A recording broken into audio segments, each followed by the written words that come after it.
Bem-vindos à Estufa Fria de Lisboa. A história da Estufa de Lisboa começa no final do século XIX. Nesta zona onde nós nos encontramos, existia uma antiga pedreira onde se extraía basalto e calcário. Quando se fazia essa extração, descobriu-se que era uma zona rica em água, em que a água acumulada não permitia continuar a extração da rocha. Nessa altura, também Lisboa começou a crescer para norte e começaram-se a abrir as grandes artérias. A Avenida da Liberdade começou a ser aberta já mesmo no final do século XIX. E para ter uma avenida à semelhança das grandes avenidas europeias, ter plantas vistosas para ajardinar todas essas novas artérias urbanas. Onde é que poderíamos colocar então as plantas para serem depois aclimatadas nessa zona e levadas para a avenida?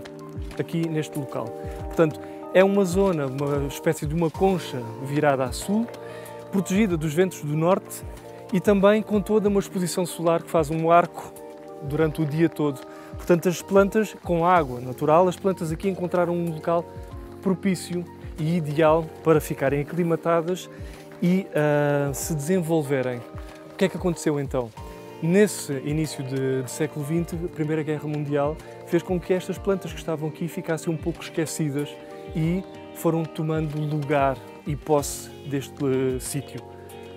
Ideia fantástica, porque não aproveitar esta estabilização natural destes seres e fazer daqui uma estufa.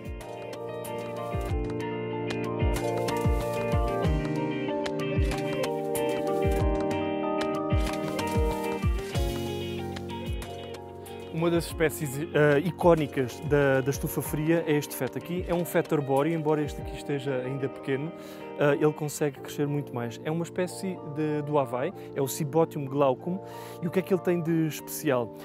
Foi a partir das folhas novas que se vão desenrolando, como esta que está aqui e essa que está aí, tem um desenvolvimento em forma de espiral, em forma de báculo. E foi através, ou inspirado nesta forma, que temos as espirais, símbolo da Estufa Fria de Lisboa.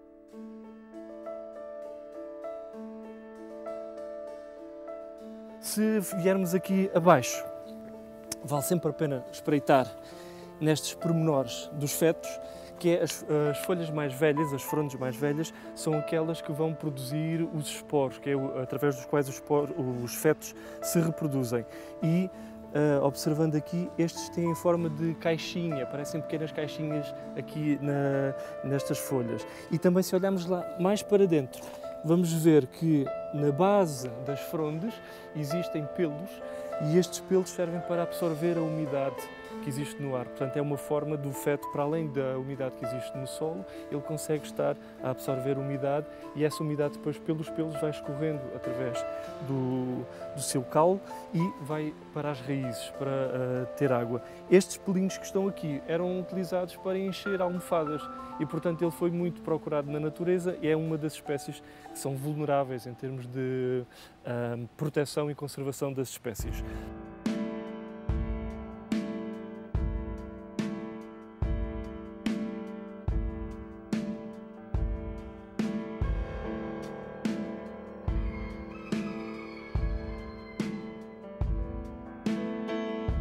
Temos mais uma espécie para descobrir aqui na estufa, é um Phlebodium aureum. E esta é uma fronde que está a começar a formar os tais soros, os tais poranjos. Dá para ver aqui estas pequenas cicatrizes mais clarinhas, portanto ainda estão a ser formados.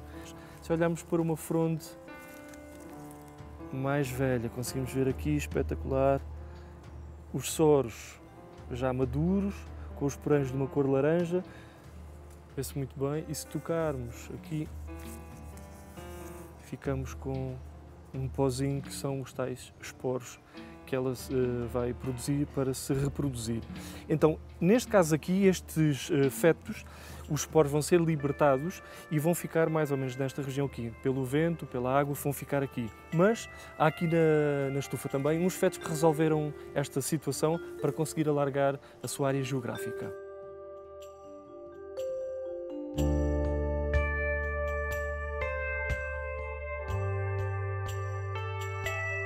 A estufa fria é uma estufa coberta, mas é uma estufa coberta com alguma particularidade. é apenas um ripado que faz com que a luminosidade baixe quando entra aqui, portanto as plantas não ficam com um stress luminoso tão elevado, e também faz com que as temperaturas cá dentro não oscilem tanto em relação à temperatura externa. Entra a chuva cá dentro, mas este ripado vai fazer aqui como se fosse uma espécie de buffer em termos de temperatura, que permite o quê? Todo este exotismo de plantas tropicais e subtropicais que aqui se desenvolvem. São sobretudo, nesta parte da estufa fria, plantas da América do Sul, Ásia e também da região da Oceania.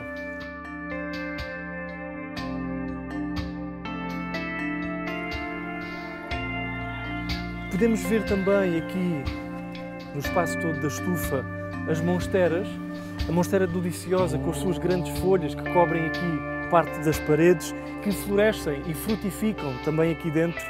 Encontramos também cameleiras, que durante os meses de janeiro, fevereiro estão em flor, várias variedades que nós encontramos aqui.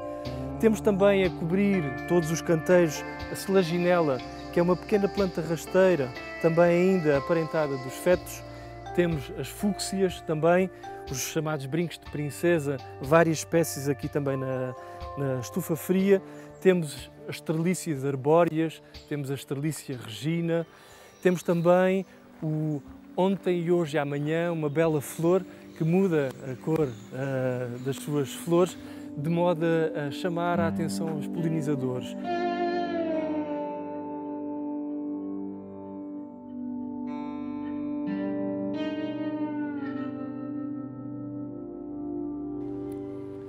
Evolutivamente, os fetos arbóreos vieram dar resposta ao problema de como é que nós conseguimos levar os nossos poros mais longe. Como? Elevando então o caule, ficando num porte arbóreo. O que é que isto permite? As frondes estão numa maior altura, o que permite que com o vento eles sejam levados a uma maior distância. E dá para ver também que estes fetos têm uma boa adaptação também ao clima úmido onde vivem, que é ao longo do espique. Para além das raízes que estão no solo, ele cria pequenas raízes em todo o espique. Portanto, ele vai absorvendo também, para além de canalizar essa água, vai também absorvendo. Para além disso, também aqui na estufa, há alguns que utilizaram essas pequenas raízes para servirem de encosto, uma vez que estavam a tombar.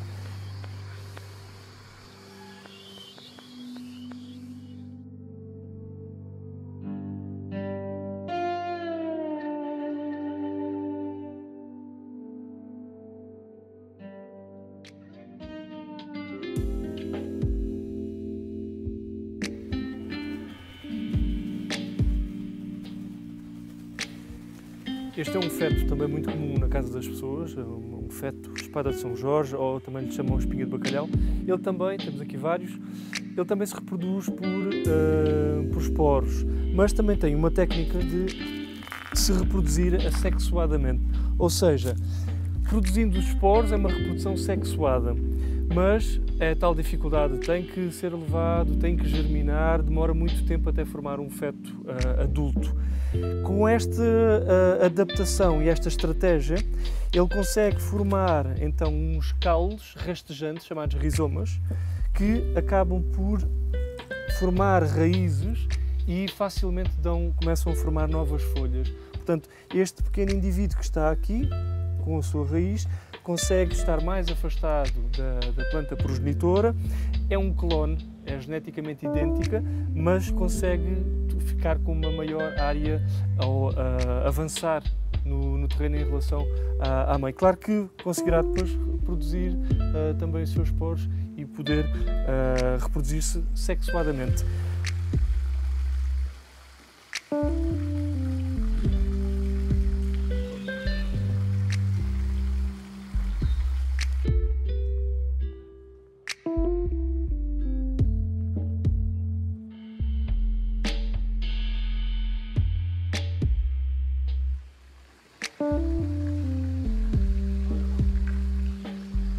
O feto Udvardia radicans tem aqui também uma adaptação muito interessante, que é o facto de das folhas, das frondes, que é onde vai produzir esporos normalmente, também consegue produzir aqui um botão. Ele é conhecido como feto do botão porque tem esta estrutura na ponta das folhas E o que é isto aqui? É uma modificação da raquis da fronde para um rizoma. Portanto, com o peso ele vai acabar por tocar no chão. Aqui temos outro. Ele está adaptado para tocar no chão e então começar a enraizar, e a partir daqui vai começar a aparecer outro feto. Portanto, ele consegue na ponta das folhas dar origem a clones, mais uma vez.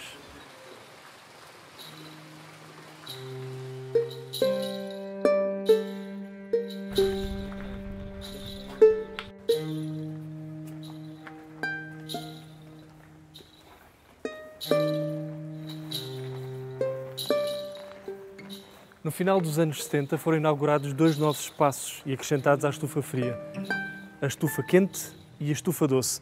Ao contrário da estufa fria, estas estufas têm uma cobertura de vidro, o que lhes permite então aumentar a temperatura no seu interior, fazendo com que as espécies que estejam aqui representadas sejam representantes de trópicos. Aqui na estufa quente são sobretudo zonas tropicais úmidas. Na estufa doce são zonas mais áridas, em que vamos ter sobretudo plantas suculentas, cactos, eufórbias, muitas delas representantes de espécies, se forem eufórbias, africanas, se forem cactos, americanas.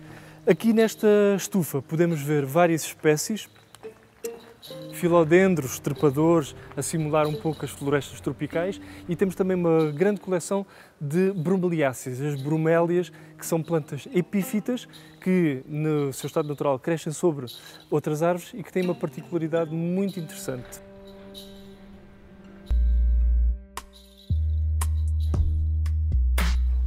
Esta é uma das espécies representante da família das bromeliáceas, é uma Neoregelia carolina, e ela tem esta roseta aqui de folhas mais avermelhadas, que na verdade não são a flor, porque a flor são estas pequenas estruturas que estão aqui de cor roxa, que aparecem aqui nesta espécie de taça. As bromélias, ou as bromeliáceas, no seu geral, são plantas epífitas em que elas estão adaptadas para receber detritos aqui nas pequenas taças feitas pelas folhas, e estes detritos vão sendo então decompostos lentamente, como vivem numa zona tropical. Também a água fica acumulada, como conseguimos observar aqui. E então esta água vai desfazendo estes materiais vegetais, e é a partir deste material em decomposição que as bromélias se vão alimentar. Portanto, na verdade, elas nem precisam de um solo, porque elas conseguem crescer em cima das árvores, não precisam de um solo rico.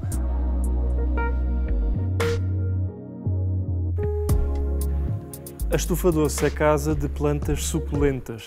Suculentas porque elas reservam água nos tecidos, pode ser nas folhas, no caule, nas raízes.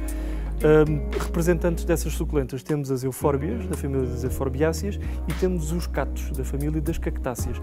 Embora elas sejam parecidas e as pessoas confundam, na verdade são muito distintas. Uma das formas de distinguir é, por exemplo, na inserção dos espinhos. Estes espinhos estão diretamente do caule, são tecido que resulta de modificação do caule, enquanto que nos cactos os espinhos são transformações das folhas. Outra diferença, esta aqui, se tiverem condições, às vezes podem aparecer pequenas folhas, naquele cacto ali já não vai aparecer as folhas. Mas também há cactos com folhas. É o caso da Pereskia, a Pereskia grandifólia, que é um cacto que tem os tais espinhos que são folhas transformadas, mas continuam a apresentar folhas bem vistosas e ligeiramente suculentas. Tem a particularidade de serem folhas bastante proteicas, portanto são comestíveis. Quando em flor, também é fácil de distinguir um cacto de uma eufórbia. Portanto, aqui temos uma flor típica de um cacto, muitas pétalas, muitos estamos com a parte feminina no interior, e as flores das opúncias. Tem a particularidade de quando um inseto polinizador toca nos estamos, eles movimentam-se de fora para dentro para conseguirem tocar a parte feminina e dessa forma ocorrer a polinização com a ajuda deste mecanismo. E aqui podemos ver na Euphorbia mili, temos este tipo de inflorescência em que a flor não tem nada a ver com a flor de um cacto.